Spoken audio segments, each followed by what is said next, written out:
James Mattis is reviewing a storied U.S. military career. It ended in late 2018 when Mattis resigned as Secretary of Defense. Before that, he spent 4 decades in the U.S. Marines. He took part in historic moments of the United States' long engagement in the Middle East and beyond.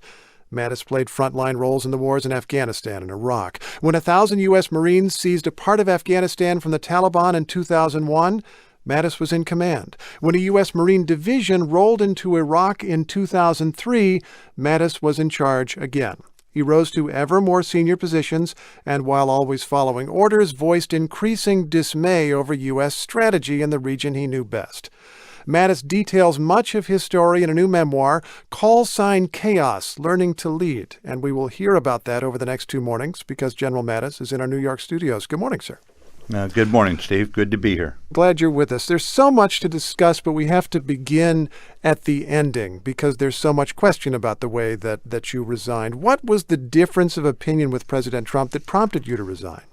Well, Steve, I laid that out pretty clearly, I thought, in the letter that I handed to the president, and I'll just leave it at that. It was the book, as you know, I began writing in 2013, and it was to pass on lessons I learned in leadership.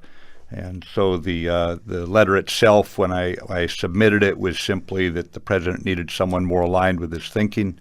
But that's about all I had to say about it. Although you've also been clear that it was a difference of opinion over a presidential decision in Syria that related to the way the United States would support allies in Syria, which is a major theme of this book and clearly a major theme of your career. What made the president's decision in Syria any worse than any other instances in which you may have disagreed with your superiors on that kind of issue? Well, Steve, as you mentioned, I'm in your New York studios, and on 9/11, when our country was attacked, I did go into Afghanistan shortly thereafter, and alongside us were special forces from 8 different nations. Now, those nations were not attacked. Canada and United Kingdom, New Zealand, Australia, Germany, Jordan, Norway, Turkey, all these forces were alongside us because they shared the values, the sense that terrorism was a threat to everyone. So when you go into these kind of situations, you need every ally you can get your hands on. You need all of them. You need their votes in the United Nations. You need their troops on the ground. This is an international effort, and I think throughout history we see nations with allies thrive and nations without allies wither. Now, you have said you don't want to criticize a sitting president. We should say that you rarely mention the president by name in this book, but you do publish the letter of resignation, and you also write this. These are your words, General. A polemicist's role is not sufficient for a leader, and returning to a strategic stance that includes the interests of as many nations as we can make common cause with, we can better deal with this imperfect world. The words on the page suggest to me that you do criticize the president. Now, again, Steve, I started writing the book in 2013, and we were on version 5, my co-author and I, Bing West, in 2017, thinking the book was pretty much done. I had never taken part in a political campaign. I'd never met Mr. Trump. And so, I'm saying what I stand for, what I learned over all these years. I want to pass on those lessons in a way that allows young people to learn. And you'll notice that I have seen challenges and problems with our strategy that go further back than any one president that's in office today. I do want to ask about your strategic sense, particularly in the region that you knew best. What is wrong with the U.S. long-term approach to that region? Well, it's the most complex security issues that I think I've dealt with. They're all caught up in that region right now. It's not that there is something inherently wrong. It's whether or not we've clarified our policy in our own minds, and are we able to carry it out in a strategically sound manner. For example, I think it was Einstein who said, if given an hour to save the world, how would he compose his thinking? And he said, well, I'd take 55 minutes to define the problem, and then I'd save the world in 5 minutes. I think we need to do a better job of ordering the problems, disciplining the problems, and defining them in a way that we get agreement on what is the problem we're trying to solve.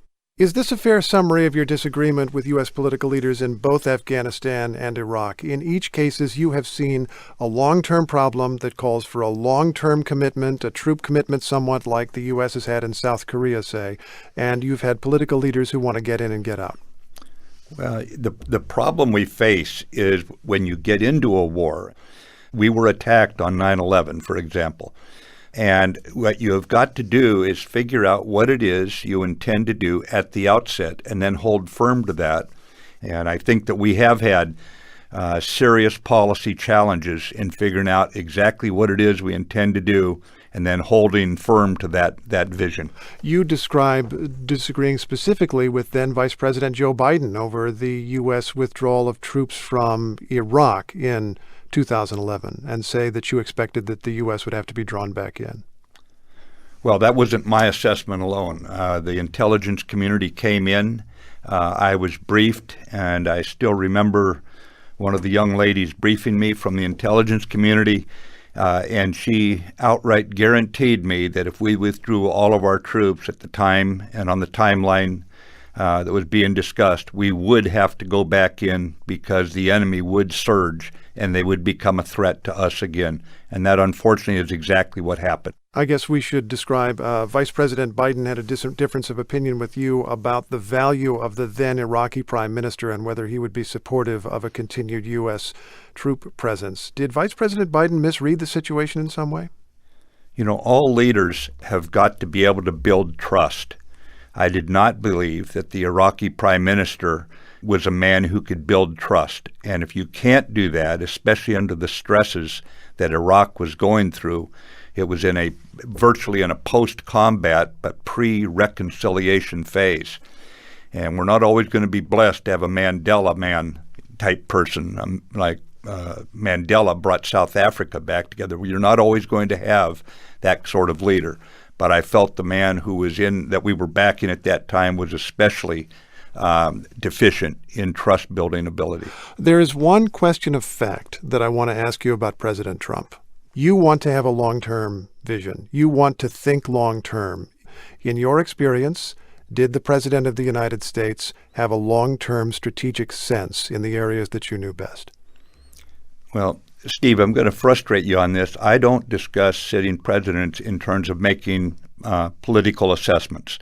National defense is a nonpartisan issue, and I want to keep the Department of Defense in a nonpartisan mode. Yeah, and that's why I'm not even. I understand that and respect that, and so I'm not even asking you, is this a good president or a bad president? I just like to know, in your interactions, does this president think long term? The long-term nature of what we do is carried out not just by the president, also by especially the Secretary of State, and no doubt the President's Secretary of State does think long-term, and by the Secretary of Defense, and our military-to-military relationships are in many cases very, very strong today, even stronger with some nations today than they were 2 or 4 years ago. Your answer then is that the people around the president are thinking long-term. Is that what you're telling me, General? Well, the president has hired people to do this very job, yes.